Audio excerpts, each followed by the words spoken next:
अस्सलाम वालेकुम। Overseas voice TV से मैं हूं शाहरुख सुहेल। नाज़रीन इकराम, एक बार फिर इमरान खान साहब की अज़ियतों में इजाफ़ा कर दिया गया है। उनके साथ होने वाली मुलाकातों के लिए हर दरवाज़ा बंद कर दिया गया। अदालती हुक्म के बावजूद कोई मुलाकात नहीं कराई जा रही और जेल के मामूली से मुलाज़मीन अदालती अहकामात को, जजेस के अहकामात को अपने जूते की नोक पर रखते हैं। ऐसे में जजेस को, अदालतों को ये सोचना पड़ेगा कि पाकिस्तान की तारीख के इतने बेतौकीर जज और इतनी बेतौकीर अदालतें कभी नहीं आई जिस दौर से हम गुजर रहे हैं। अगर ये जजेस अपने अहकामात की तामील नहीं करवा सकते तो फिर इनको ये मनसब छोड़ देना चाहिए, क्योंकि ये नालायक हैं, नाअहल हैं, निकम्मे हैं, या फिर ये मफाद परस्त हैं और अपनी तनख्वाहों और मराद के लिए बस ये यहाँ बैठे हुए हैं। और दूसरी जानब बनी गाला वाले घर के करीब आग लगा दी गई है और ये आग चौथी मरतबा लगी है। इन सारी चीज़ों का मतलब इमरान खान साहब को और उनके ख़ानदान के लोगों को अज़ियत पहुँचाना है, और ये हर वो मुमकिन हरबा इस्तेमाल करते हैं कि जिससे इमरान खान साहब टूट सके। अगर 1.5 साल में ये शख्स 1% भी अपने मॉरल से नीचे नहीं आ सका और ये नहीं टूट सका, तो इसका मतलब ये हुआ कि अगले 5 साल भी वो जेल में रह सकता है। और वो इस बात का इजहार कर भी चुका है कि मुझे सारी ज़िंदगी जेल में रहना पड़े तो मैं रहूँगा, वो ठान चुका है। उसके नज़दीक अब मौत ज़िंदगी के दरमियान कोई अहमियत नहीं रही। वो अपने मुँह से कहता है कि मैं 72-70 साल की उम्र के बाद अब मैं और कितना जी लूँगा, और अगर मैं अपना मकसद में कामयाब ना हो सका तो मैं अपनी ज़िंदगी का फेलियर समझूँगा।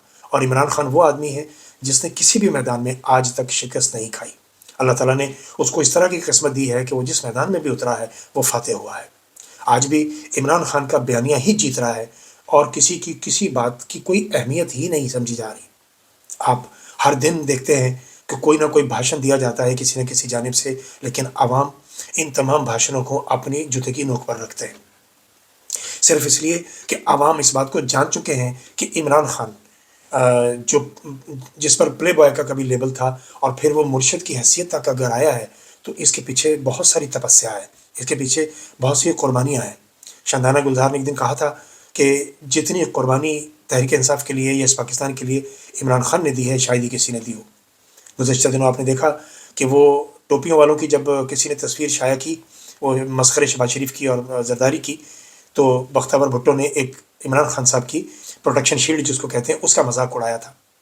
तो फिर किसी ने लिखा कि अगर आप भी अपनी वालदा को उस वक्त प्रोटेक्शन शील्ड पहना लेती तो कम से कम उन्हें गोली तो ना लगती। ये लोग कोई बात करने से पहले नहीं सोचते कि सोशल मीडिया पर बैठा हुआ तहरीक इंसाफ का नौजवान वो इतना ज़हीन हो चुका है कि उसके पास अब हर बात का जवाब है। आप कुछ भी कर लें, आप इमरान साहब का मॉरल डाउन नहीं कर सकते। और यही वजह है कि इमरान खान के चाहने वालों के जो अज़ाम है उनमें भी कोई किसी किस्म की कोई दरार नहीं आ रही, उनमें किसी किस्म की कोई कमज़ोरी साबित नहीं हो रही। लिहाजा कुछ भी कर लिया जाए। हाँ, एक बात मैं क्या ज़रूर कहना चाहता हूँ, जिसका इजहार मैं बारहा अपनी वीडियोज़ में कर चुका हूँ, कि मैं खुदा की कसम खा के कहता हूँ कि मुझे इस बात का बेइंतहा दुख है कि हमारे इदारों के दरमियान और हमारी आवाम के दरमियान ये खलीज नहीं पैदा होनी चाहिए थी। ये बहुत बड़ा नुकसान है पाकिस्तान का, इसका फ़ायदा दुश्मन उठाएगा। ऐसा नहीं होना चाहिए था। और इदारों को भी तहम्मुल से, बुर्दबारी से एक दफ़ा बैठकर आपने सर जोड़कर इस बात को सोचना पड़ेगा कि आखिर वो अपनी और इदारे की इतनी बेतौकीरी करवाने के पीछे मतलब क्या चाहते हैं, क्या ऐसा किया जाए कि उनकी इज़्ज़त और वक़ार जो है वो बहाल किया जाए। मैं बारहा इस बात का इज़हार कर चुका हूँ कि आवाम आज तक अपने इदारों से मोहब्बत करती चली आई है। बिलख़ुसूस पाक अफ़वाज के साथ आवाम ने बहुत मोहब्बत की है। इस मोहब्बत के दरमियान अगर दरार आई है तो उसका ज़िम्मेदार कौन है? नवाज शरीफ और पाकिस्तान की सबसे बड़ी फितनागर उसकी बेटी मरियम सफदर। आप देखिए कि इस औरत ने दानिस्ता तौर पर जानबूझकर ऐसी तस्वीर शाया की जिस पर लोगों के अंदर गुस्सा उभरा, और क्योंकि लोग नहीं चाहते कि इन चोरों, डाकुओं, लुटेरों के साथ वो अपने इदारों को देखें। इदारों की ताज़ीम ही अलग है, इदारों का वक़ार अलग है। इस वक़ार को बचाने के लिए इदारों को ऐसे नौटंकियों के साथ और ऐसे अदाकारों के साथ और ऐसे चोरों, डाकू, लुटेरों और गद्दार वतनों के साथ नहीं खड़ा होना चाहिए।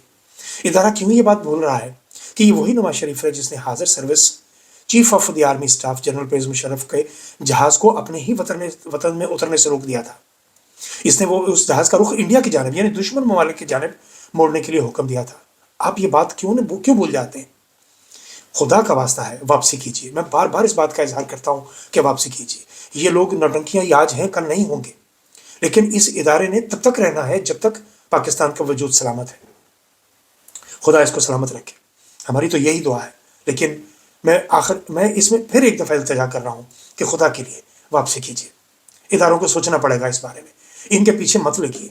आप समझते हैं कि जरदारी इदारे के साथ मुखलिस हो सकता है, आपको लगता है कि नवाज शरीफ इदारे के साथ मुखलिस हो सकता है। और एक तीसरा वो बंदा जो जेल में बैठा हुआ है, जो हर बार ये जुमला बोलता है कि ये फौज भी मेरी है और ये मुल्क भी मेरा है, वो ओन करता है, वो इस चीज़ को ओन करता है। और ये बात तो अब आवाम जान चुके कि जो बात इमरान खान अपने मुंह से निकालता है वो उस पर पूरा उतरता है। कितने लोगों का ख्याल था कि इमरान खान जेल नहीं काट सकेगा, इमरान खान नशा टूट जाएगा तो इमरान खान 10 दिन के बाद सरेंडर कर देगा। पहली बात तो ये कि गोबर से भरा जूता इन लोगों के मुंह पे पड़ा है कि इनकी वो बार बार की बात, वो मरियम नौटंकी ने भी कहा था ना कि ये नशई, इस औरत ने बड़े बड़े बदतमीज़ाना अल्फाज बोले में हैं और बड़ी बदतमीज़ी से बोले में हैं। ये रुथलेस औरत, बला की बदतमीज़ औरत है। आप इस औरत की प्रोटेक्शन के लिए, आप इस औरत को बचाने के लिए मैं हाथ जोड़ के इल्तिजा करता हूँ कि खुदा के लिए, मैं हाथ जोड़ के इल्तिजा करता हूँ कि खुदा के लिए इदारे के वक़ार को मजरूह ना करें। इदारा बहुत बड़ा है, इस इदारे का वक़ार, इसकी ताज़ीम बहुत बड़ी है। खुदारा उसको देखिए, इस इदारे में हज़ारों शहदा का खून शामिल है। उन शहदा की कब्रें इस वक्त भारी हो रही होंगी, वो उनकी रूहें तड़प रही होंगी इस बात के लिए कि आप क्या कर रहे हैं। मेरी इल्तिजा है आपसे, मैं बार बार कह रहा हूँ, मैं बार बार इल्तिजा कर रहा हूँ। ये मरियम फितना औरत है, इसने देखें कितनी खूबसूरती से इसने तस्वीर डाली। देखिए ये जो भौंकवैये है ना, चीखवैये, ये जो भाड़े के टट्टू बैठे हुए हैं, सहाफ़ी हसन अयूब, अबसार आलम और ये तलत हुसैन और ये मुनीब फारूक जैसे, इन भाड़े के टट्टुओं के पीछे मत लगिए। इनकी जावेद चौधरी, इनकी दुकानें ही इसी तरह चल रही हैं। ये लोगों को डॉलर कमाने के ताने देते हैं, हालांकि ये डॉलर खुद कमा रहे हैं। खाएं कसम, ये कुरान पर हाथ रख के बताएं कि क्या इनको डॉलर नहीं मिल रहे इनके व्लॉग्स के लिए, इनके यूट्यूब चैनल्स के लिए, क्या इनको डॉलर नहीं मिल रहे? लानत है ऐसे अफराद पर जो ये चोर मचाए शोर वाली बात है। ये दूसरों को चोर चोर कहते हैं, ये खुद चोर हैं। खैर, एक बार फिर मेरी वही इल्तिजा कि ये मरियम नौटंकी, और सुना है कि नवाज शरीफ की तबीयत ख़राब है और ख़ासी ख़राब है। हमारे इतने भी नसीब अच्छे नहीं है कि इतनी जल्दी बुराई से हमारी जान छूट जाए। ये भी महज ड्रामा है। ये सिर्फ एक बार फिर नवाज शरीफ को मुल्क से निकालना चाहते हैं, उसको यहाँ से भेजना चाहते हैं, क्योंकि नवाज शरीफ की सियासत तबाह हो चुकी। नवाज शरीफ बिल्कुल खोडे लाइन लग गया, नवाज शरीफ को पता लग गया कि मैं सियासत में अब ख़त्म शुद। इसलिए ये बात फिर फैलाई जा रही है कि नवाज शरीफ बीमार हैं और अब ये कहेंगे कि उसके इलाज के लिए उसको बाहर भिजवाना है। कुछ नहीं, कोई चीज़ नहीं होने वाली। मईशत का बेड़ा गर्क कर दिया इन्होंने। 6,601 अरब रुपए एक साल में इन्होंने कर्ज ले लिया है। वो मुजम्मिल असलम साहब का जुमला आपने सुन लिया कि 3,65,00,000 रुपए पर मिनट के हिसाब से ये कर्ज ले रहे हैं और आपको ये गोली करा रहे हैं कि हमने मईशत बहुत अच्छी कर दी है, मईशत ठीक जाने जा रही है। मईशत बर्बाद हो रही है, आपका मुल्क कर्जे की दलदल में डूबता चला जा रहा है।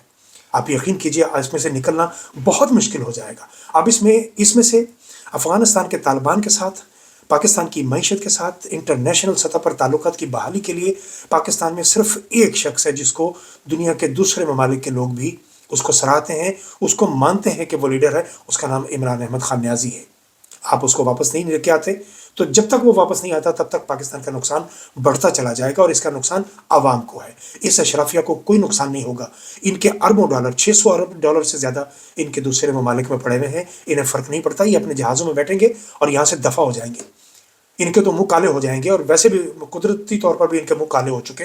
इनकी अब कोई इज्जत वक़ार नहीं रहा।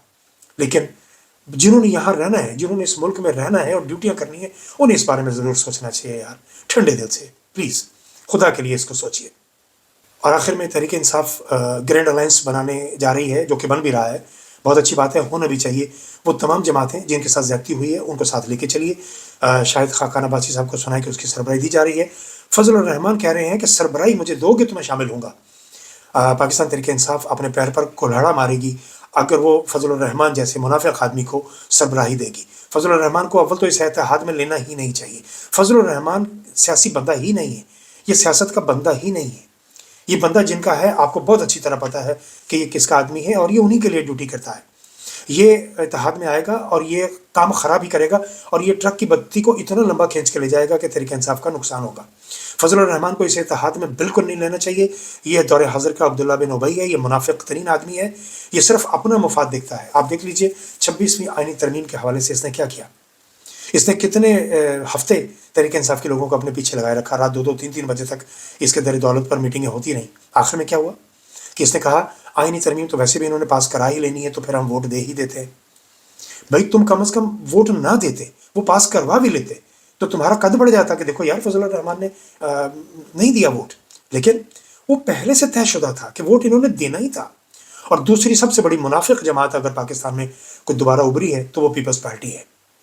پاکستان پیپلز پارٹی نے بھی ہر اس موقع پر ووٹ دیا ہے، انہوں نے ایکسٹینشنز پر ووٹ دیا ہے، انہوں نے 26ویں آئینی غیر آئینی اور یہ حرامی ترمیم پر انہوں نے ووٹ دیا، اور پھر انہوں نے مفادات لیے، اور اب یہ بھاگے بھاگے پھر رہے ہیں۔